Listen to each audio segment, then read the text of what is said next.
Shalom, perkenalkan nama saya Karen Miracle Angelina Sanda dengan NIM 19101051. Pada kesempatan kali ini saya akan memaparkan materi tentang gangguan mental obsessive compulsive disorder atau yang biasa kita kenal dengan OCD.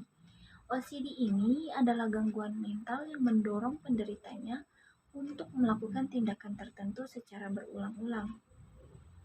Tindakan tersebut ia lakukan untuk mengurangi kecemasan dalam pikirannya. Gangguan ini dapat dialami oleh siapa saja dari semua kelompok usia. Gangguan obsesif kompulsif dapat dialami oleh siapa saja dari semua kelompok usia, tetapi paling sering muncul di usia 7-17 tahun. Penderita OCD biasanya menyadari bahwa pikiran dan tindakannya berlebihan, tetapi mereka tidak bisa melawannya. Meski namanya hampir sama, Obsessive Compulsive Disorder berbeda dengan Obsessive Compulsive Personality Disorder atau OCPD. OCD termasuk gangguan mental yang gejalanya bisa hilang timbul. Gejala OCD terdorong oleh pikiran obsesif untuk menghindari rasa takut dan cemas. Penderita OCD biasanya sadar akan kondisi yang dialaminya. Berbeda dengan OCPD tergolong gangguan kepribadian yang gejalanya dialami secara konsisten oleh penderitanya. Penderita OCPD cenderung bersifat sangat perfeksionis dalam segala hal.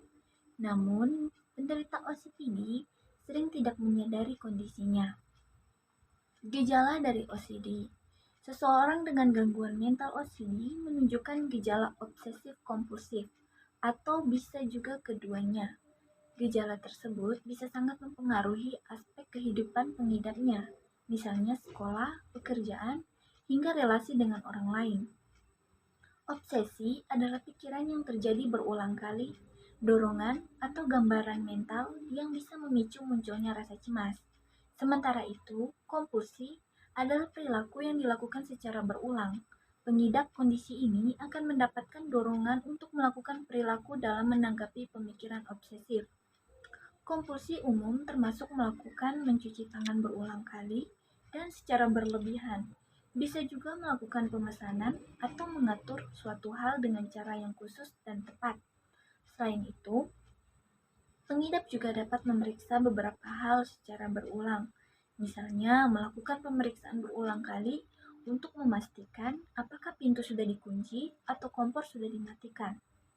Gejala OCD bisa datang dan pergi, mereda seiring berjalannya waktu, atau bahkan menjadi lebih buruk. Pengidap bisa mencegah munculnya gejala dengan menghindari kondisi yang dapat memicu munculnya obsesi. Namun, ada pula yang memilih mengkonsumsi minuman beralkohol atau obat penenang untuk mengurangi gejalanya.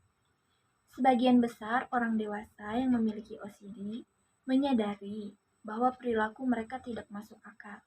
Namun tak sedikit pula orang dewasa dan anak-anak yang tidak menyadari hal ini. Biasanya gejala OCD pada anak-anak bisa dikenali dengan mudah oleh orang tua maupun guru. Faktor risiko OCD. OCD adalah masalah kesehatan mental yang umum terjadi pada anak remaja dan orang dewasa di seluruh dunia. Sebagian besar diagnosis OCD terjadi pada usia 19 tahun dan lebih rentan menyerang anak laki-laki dibandingkan dengan anak perempuan. Sayangnya, apa yang menjadi penyebab OCD masih belum diketahui pasti hingga kini.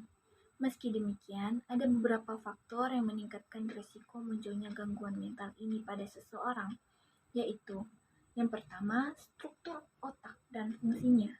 Namun, faktor ini masih belum pasti berpengaruh secara signifikan atau tidak. Yang kedua, keturunan atau genetik. Dan yang ketiga, faktor lingkungan tempat tinggal.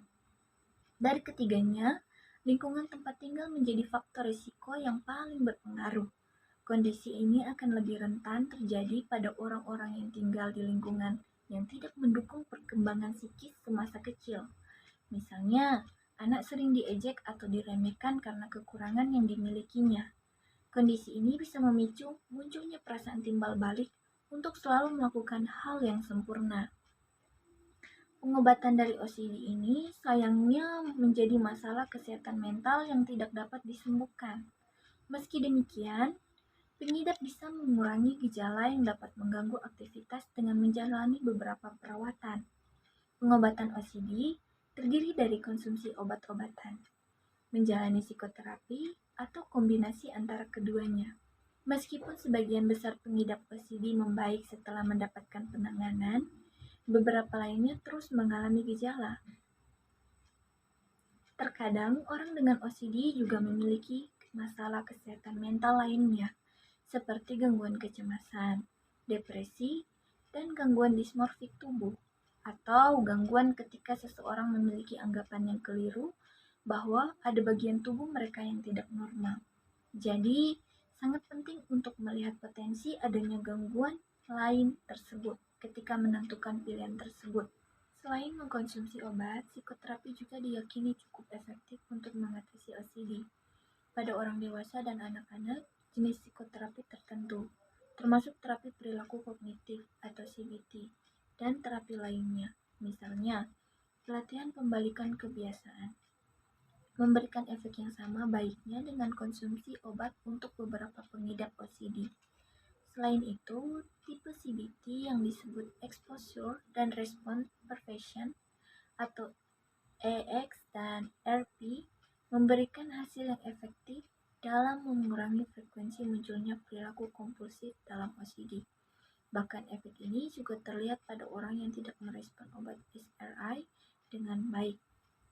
Bagi sebagian pengidap EX atau RP, menjadi pilihan alternatif pengobatan tambahan ketika konsumsi obat SRI atau SSRI tidak mampu mengatasi gejalanya dengan efektif. OCD yang tidak mendapatkan penanganan bisa berujung munculnya berbagai komplikasi yang berkaitan dengan masalah mental pengidapnya. Ini termasuk stres, depresi, dan gangguan kecemasan. OCD yang tidak mendapatkan penanganan bisa berujung munculnya berbagai komplikasi berkaitan dengan masalah mental pada dirinya. Tidak ada cara yang pasti untuk mencegah OCD. Namun, mendapatkan pengobatan sesegera mungkin dapat membantu mencegah OCD memburuk dan semakin mengganggu rutinitas pengidap. Baiklah, sekian pemaparan materi saya mengenai OCD. Semoga dapat bermanfaat dan saya ucapkan sekian dan terima kasih.